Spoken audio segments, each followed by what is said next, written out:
Sir मु गोटे कथा जानिबा पई चाहिबी जे मनोज मिश्र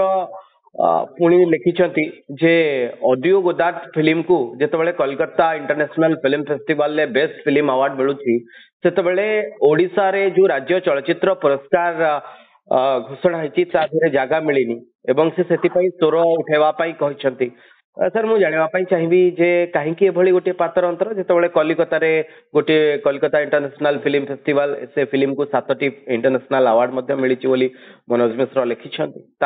राज्य चलचित्र अवार्ड रे कहीं स्थान मिलानी जो 2021 से अप्लाई कर एथरक जो राज्य चलचित्र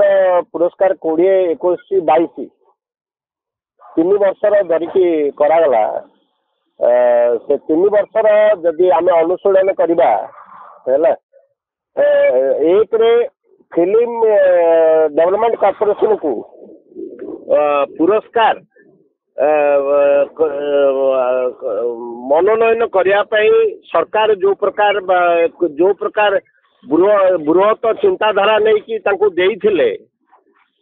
जार निर्देशक में कुना त्रिपाठी निजे से दलीय कार्य जेहेतु सामिल थिले फिल्म डेवलपमेंट कॉर्पोरेशन जेहेतु चेयरमैन थिले से निजे योजनाबद्ध उपाय फिल्म डेवलपमेंट कॉर्पोरेशन को चलचित्र पुरस्कार कमिटी माध्यम से किमती स्क्रीनिंग हम सब हम ये सबू जाक फिल्म अवार्ड केमी दिज्व यार तदारक फिल्म डेवलपमेंट कॉर्पोरेशन करियो बोली सरकार गोटे कही ताकू निजे पुरस्कार को हाथ नेले पुरस्कार परिष्कार रहा दरकार आमर जमती अतीत बीजेडी बीजेपी गवर्नमेंट मिलित प्रयास काम होता उभय थे माने एमएलए माने थिले बीजेपी बीजेडी एमएलए माने जमती भाव मंत्रिमंडल सामिल होते जमती ये करते सेमती 2021-22 चलचित्र पुरस्कार ये प्रत्येक भाव बीजेडी बीजेपी रे कार्य करुवा अभिनेता अभिनय दक्षता प्रति मोर कौन टिप्पणी दबार ना टिप्पणी दबार ना से माने किंतु परस्पर ये पुरस्कार टाको बांटी नबारे श्रीजुक्त दिलीप भाई आप सीधासलख एक कहवाई चाहते जे राजनैतिक दल गुड़िकर राज्य चलचित्र पुरस्कार वितरण में सीधासलख हस्तक्षेप रोचे हस्तक्षेप थिबा जोगु आप शुणु कोठारे जूरी सदस्य जे थांती से हाईएस्ट ऑनर पाती भारत में जूरी जो माने मेंबर थांती से पाई मोहन सुंदर देव गोस्वामी पुरस्कार गोटे गोटे वर्षर जूरी को से 3 वर्ष धरिकी देखा यहीटा हूँ पृथ्वी गोटे विरल घटना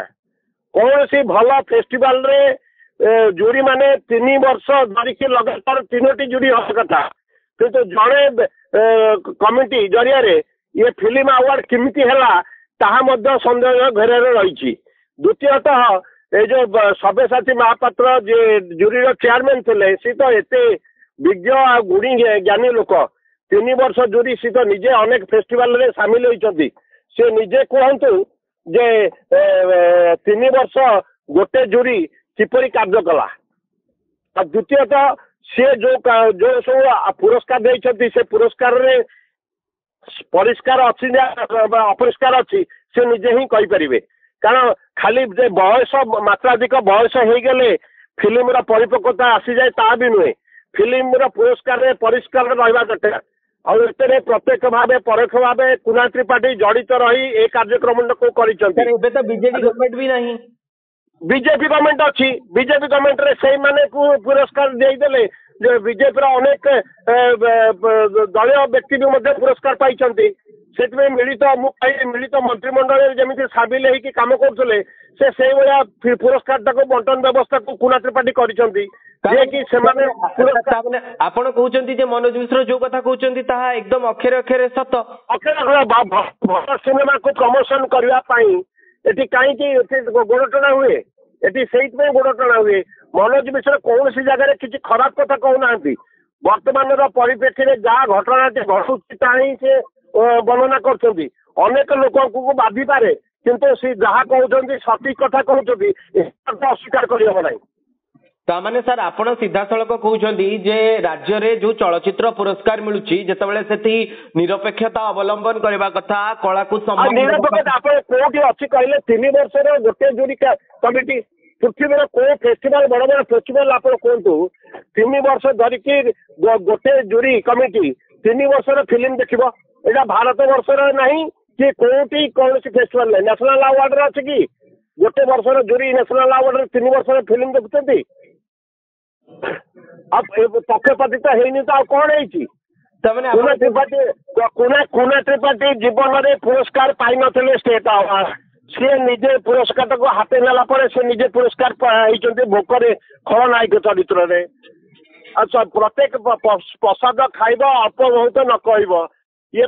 ବଣ୍ଟନ ବ୍ୟବସ୍ଥା ଭିତରେ ଏମିତି ହେଇଯାଇଛି ପୁରସ୍କାର ପାଇଥିବା ଲୋକ ମାନେ ସବୁବେଳେ ନୀରବ ରହିବେ କହିବେ ଯାହା ହେଇଛି ଠିକ ହେଇଛି। ଯିଏ ପୁରସ୍କାର ନ ପାଆନ୍ତି ସିଏ କହିବେ ସିଏ ଟିକେ ବିଶ୍ୱାସଘାତ କରିବା ସ୍ୱାଭାବିକ କଥା ଏଇଟା ହଉଛି ଗୋଟେ ପରମ୍ପରା। ଆଉ ଦ୍ୱିତୀୟରେ ଏ 3 ବର୍ଷର ଜୁରିକୁ ଗୋଟେ ବର୍ଷରେ ସବୁ ସାମିଲ କରିଦେବା ଇଏ ତ ଆହୁରି ଧର୍ତ୍ତବ୍ୟ ଅପରାଧ। ଭାରତ ବର୍ଷରେ କୌଣସି ଫେଷ୍ଟିଭାଲରେ ଭାରତ କଣ ବିଦେଶ କଣ କୌଣସି ଭଲ ଫେଷ୍ଟିଭାଲରେ ଗୋଟେ ବର୍ଷର ଜୁରି 3ଟା ଯାକ ବର୍ଷର ପୁରସ୍କାର ବଣ୍ଟନ ବ୍ୟବସ୍ଥା ଭିତରେ ସାମିଲ ହେବେ। ତାମାନେ ସାର୍ ମୁଁ ଗୋଟେ କଥା ଆପଣଙ୍କୁ ପଚାରିବା ପାଇଁ ଚାହିଁବି ଯେ ଯୋଉ କଥା ଆପଣ କହୁଛନ୍ତି ଯେ 2021 ମସିହାର ଶ୍ରେଷ୍ଠ ଖଳ ଅଭିନେତା ଭାବେ ଭୋକ ଚଳଚ୍ଚିତ୍ରରେ କୁନା ତ୍ରିପାଠୀ ଯେଉଁ ଆୱାର୍ଡ ପାଇଛନ୍ତି ଶ୍ରେଷ୍ଠ ଖଳ ଅଭିନେତା ଭାବେ ଆପଣ ବର୍ତ୍ତମାନ ତାକୁ ନେଇ ମଧ୍ୟ ଗୋଟେ ପ୍ରଶ୍ନବାଚୀ ଉଠେଇଛନ୍ତି ଯେହେତୁ ବିଜୁ ଜନତା ଦଳ ସରକାର ସମୟରେ ରାଜ୍ୟ ଫିଲ୍ମ ବୋର୍ଡର ସବୁଯାକ ଭାର କୁନା ତ୍ରିପାଠୀଙ୍କ ହାତରେ ଥିଲା ଏବଂ 2021 ମସିହାର ସେ ଆୱାର୍ଡଟି ନିଜେ କରାଇଛନ୍ତି ସିଏ ନିଜେ ଏ ପୁରସ୍କାରଟାକୁ ନିଜେ କରିବା ପାଇଁ ନିଜେ ମଧ୍ୟ ଯୋଜନାବଦ୍ଧ ଉପାୟରେ କରିକି ସରକାରଙ୍କୁ କହିକି ନେଇଛନ୍ତି ଯେ ଆମ ଭିତରେ ସ୍ୱଚ୍ଛତା ଆଣିବା ପାଇଁ ଆମେ ଫିଲ୍ମ ପୁରସ୍କାର ଆବେ ଫିଲ୍ମ ଡେଭଲପମେଣ୍ଟ ଯିଏ ରକ୍ଷକ ସିଏ ଯଦି ଭକ୍ଷକ ହବ ଯାହାର ଅବସ୍ଥା ସେୟା ହୁଏ। ଫିଲ୍ମ NFDC କେବେ ଫିଲ୍ମ ଆୱାର୍ଡ ଫଙ୍କସନ କରୁଛି କି ଇନଫର୍ମେସନ ବ୍ରଡକାଷ୍ଟିଂ ଫିଲ୍ମ ଫେଷ୍ଟିଭାଲ କରୁଛି। ତେଣୁକରି କୁନା ତ୍ରିପାଠୀ ଏହି ପ୍ରକାର ବିଧି ବ୍ୟବସ୍ଥା ଯୋଉ କଲେ ଏଇଟା ଅତ୍ୟନ୍ତ ଘୃଣ୍ୟ ଆଉ ଏଇଟା ପରମ୍ପରା ବିରୋଧୀ। ଯିଏ ପ୍ରତ୍ୟକ୍ଷ ଫିଲ୍ମ ସହିତ ପ୍ରତ୍ୟକ୍ଷ ପରୋକ୍ଷରେ ଜଡିତ ସେ କେମିତି ଫିଲ୍ମ ମନୋନୟନରେ କାର୍ଯ୍ୟ କରିବ। ସାର୍ ଆଉ ଗୋଟେ କଥା ପଚାରିବା ପାଇଁ ଚାହିଁବି ଯେ ବର୍ଷା ପ୍ରିୟଦର୍ଶିନୀ 2020 ମସିହା ଚଳଚ୍ଚିତ୍ର ସ୍ୱତନ୍ତ୍ର ଜୁରି ପୁରସ୍କାର ବର୍ଷା ପ୍ରିୟଦର୍ଶିନୀ ଫିଲ୍ମ ନା କ୍ୱିନ୍ ଆପଣଙ୍କୁ ଲାଗୁଛି ଇଏ यार मान सठिक रही फिल्म को स्वतंत्र जूरी पुरस्कार मिलवा दरकार। प्रसाद कहली प्रसाद बांटी खाइब अल्प बहुत न कह ये बीजेडी बीजेपी गवर्नमेंट भाया ये समस्ते से लोक अच्छा माने चाइल्ड आर्टिस्ट आरंभ करनेक लोक पुरस्कृत होती यहाँ हूँ मिलित मंत्रिमंडल आउ गोटे अन्यतम छप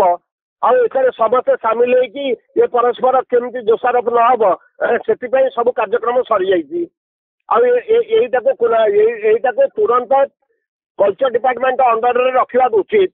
कल्चर डिपार्टमेंट अस्तित्व जाऊला ये प्रेसर पकईकि कुना त्रिपाठी ये पुरस्कार को निजे कंट्रोल भर रखापी मसुदा करते सी जानी नथिले जे बीजेपी बीजेडी गवर्नमेंटा ए वर्ष फल कर से सब योजनाबद्ध उपाय पुरस्कार को तैयारी कर। धन्यवाद श्रीजुक्त दिलीप हाली।